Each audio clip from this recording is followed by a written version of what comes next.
할렐루야. 고난 속에는 하나님의 선한 계획이 있습니다. 제목으로 두 번째 시간입니다. 이스라엘 백성들이 애굽에서 430년 타국의 서러운 생활을 살았습니다. 그리고 약 300년 정도의 노예 생활을 했다고 추정이 됩니다. 그들에게는 희망이 딱 하나뿐이 없었습니다. 하나님이 그들의 조상 아브라함에게 약속하셔서 그들을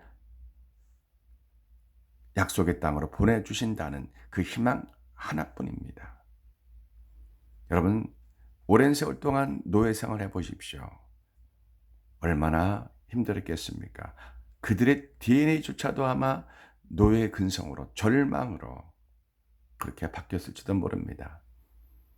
그런데 어느 날 하나님이 정말 그들에게 모세를 보내서, 구원자를 보내서 애굽을 탈출하게 했던 겁니다. 놀랍습니다. 여러분, 하나님의 약속을 믿으십시오. 우리는 하나님의 자녀들입니다. 하나님은 우리의 모든 삶을 다 지켜보고 계십니다. 전지전능하신 분입니다. 하나님은 절대로 우리를 고아처럼 버려두시는 분이 아닙니다. 하나님은 우리를 얼마나 사랑하셨냐면요. 하나님은 하나뿐이 없는 독생자 예수 그리스도를 이 땅에 보내사 십자가에서 죽기까지 우리를 구원해 주시려고 사랑하셔서 그 아들을 죽음에 내놓으신, 그렇게 사랑이 많으신 분입니다. 누군지 예수님 믿으면 영원한 구원을, 영원한 생명을 얻고 어떠한 죄인이라도 용서받으며 하나님의 자녀가 됩니다. 예수님 믿으면 모든 죄가 예수님 피로 씻음받고 하나님의 자녀가 되는 영원한 부활의 생명을 주시는 그러한 축복을 받습니다. 그런 하나님인데 하나님의 백성들이 이 땅에 살면서 고난이라는 큰 문제에 웅덩이에 빠졌을 때 하나님은 절대로 우리를 외면하지 않습니다. 고난 속에는 하나님의 선한 계획이 있습니다. 사랑하는 성도 여러분, 지금 깊은 고난에 큰 웅덩이에 빠져서 어찌할 바를 모르고 계십니까? 남편 때문에 속상해서, 아내 때문에 가슴 아픈 일이 있습니까? 부모님 때문에, 자녀 때문에 말할 수 없는 고통 속에 있습니까? 하나님을 바라보십시오. 우주 만물을 지으신 전지전능하신 하나님을 바라보십시오. 직장 문제로 괴롭고 힘든 문제가 있습니까? 사업이 너무 어렵습니까? 돈이 없어서 고통하고 있습니까? 몸이 병이 나서 너무 힘듭니까? 살아계신 우리 예수님을, 사망에서 깨뜨리고 부활하신 예수님을 여러분 신뢰하고 의지해 보시기 바랍니다. 홍해바다 앞바다에서 이스라엘 백성들은 절망했습니다. 하나님을 원망하고 모세를 원망했습니다. 당신 우리를 이끌어내어 이 광야에서 죽게 하려고 우리를 이렇게 했느냐라고 250만 명이 산되는 이스라엘 백성들은 모세를 원망했습니다. 그때 모세는 그들에게 말합니다. 너희는 두려워하지 말고 가만히 있어서 여호와께서 오늘 너희를 위하여 행하시는 구원을 보라. 너희는 두려워하지 말아라.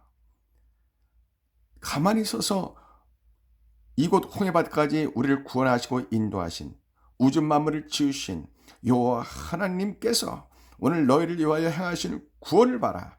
하나님의 신실한 약속을 믿어라. 하나님의 선한 계획을 믿어라. 이런 뜻입니다. 오늘 이 말씀이 오늘 우리에게도 적용됩니다. 여러분, 고난 속에서 절대 중요한 것은 두려워하지 마십시오. 무기력해서 자포자기 하지 마십시오. 절망의 바다에 빠지지 마십시오. 하나님을 바라보십시오. 하나님을 절대적으로 신뢰하시기 바랍니다. 하나님은 살아계십니다. 우리 예수님은 살아계십니다. 사망에서 깨뜨리고 부활하셨습니다.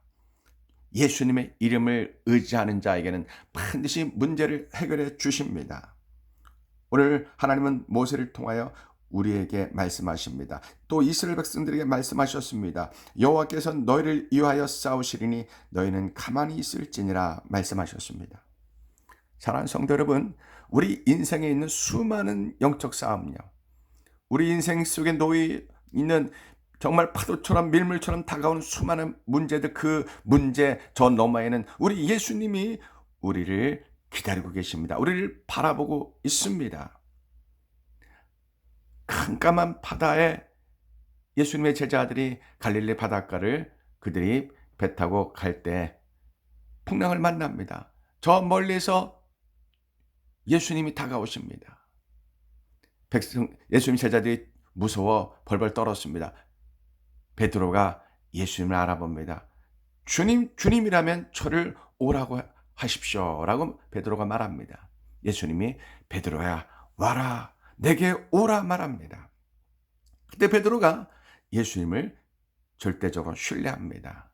베드로가 깜깜한 파도치는 그 갈릴리 바다를 뛰어내려서 예수님께로 갑니다. 그는 그 거친 바다 위를 걸어갑니다. 예수님을 신뢰할 때 그러한 기적이 일어납니다. 그들이 고난의 파도 속에서 어째 바를 모르고 두려움에 떨고 있을 때 예수님이 내게 오라 바다 위를 걸어 오라 말할 때 베드로가 믿음을 가지고 예수님을 절대로 신뢰해서 파도치는 그 검은 바다를 뛰어내려서 예수님께로 걸어가는 겁니다. 우리에게 그러한 믿음이 필요합니다. 우리가 하나님을 그렇게 절대적으로 신뢰해야 됩니다. 고난이 올 때, 고난이 닥쳤을 때 우리는 오직 여호와 하나님만 바라보십시다. 사람을 바라보지 마세요. 사람의 방법을 의지하지 마세요. 사람께 찾아가고 도움을 구하고 사는 방법도 하려면 결국에는 모든 것이 다 허사가 되고 우리는 낙심만 하게 됩니다. 절망만 하게 됩니다. 오직 하나님만 바라보십시오. 예수님만 바라보십시오. 베드로처럼 예수님만 바라보고 걸어가십시오. 문제는 어떤 고난 속에서도 절대로 그 고난 속에 있는 환경을 바라보시면 안 됩니다. 베드로가 그 깜깜한 파도치는 갈릴리 바다 위를 걸어가다가 그만 그가 예수님을 보는 곳을 놓치고 그가 환경을 바라봅니다. 파도를 바라봅니다.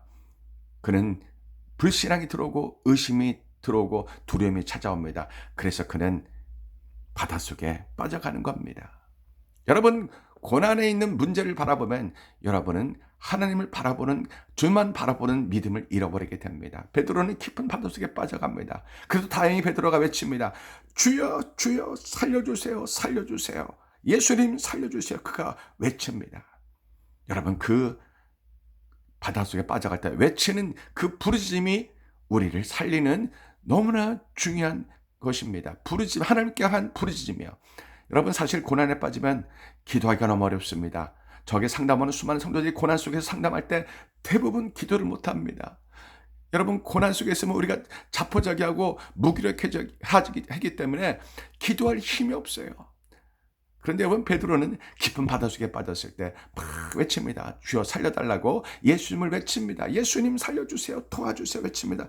고난 속에 있는 성도 여러분, 우리가 하나님께 무릎 꿇고 이 기도만 하면 됩니다. 하나님 도와주세요, 살려주세요, 이 기도만 하면 됩니다. 예수님 도와주세요, 주여 도와주세요, 주여 살려주세요, 이 기도만 하십시오. 하나님은 우리가 그렇게 살려달라고 도와주고 간절히 외칠 때 우리의 모든 어려움을, 우리의 고난을 다 아시고 우리를 찾아와 주시고 우리의 부르짖음을 들으시고 우리를 도와주십니다.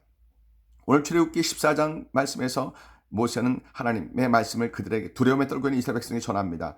여호와께서 너희를 위하여 싸우시리니 너희는 가만히 있을지니라. 여호와께서 너희를 위하여 싸우시리니 너희는 가만히 있을지니라. 이 말씀을 전하고 모세는 지팡이를 들고 홍해바다를 향하여 기도할 때 그 홍해바다가 갈라집니다. 1000m 깊이의 그 홍해바다가 갈라지고 그 속에 하나님이 예배했던 마른 땅의 길이 쫙 보이고 250만 명이 사는 이스라엘 백성들이 그 바닷속에 숨겨놓았던, 하나님이 예배해놓았던 그 길로 걸어가서 그들이 홍해바다를 건너갔습니다. 그리고 뒤따라왔던 수많은 애굽 병사들은 다 그 바닷물 속에 수장되어 죽었던 겁니다.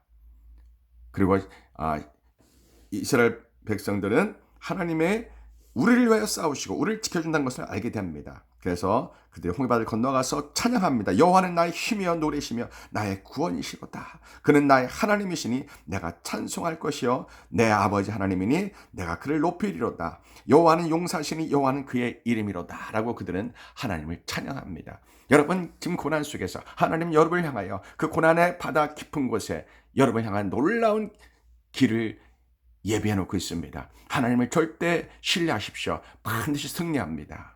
아멘.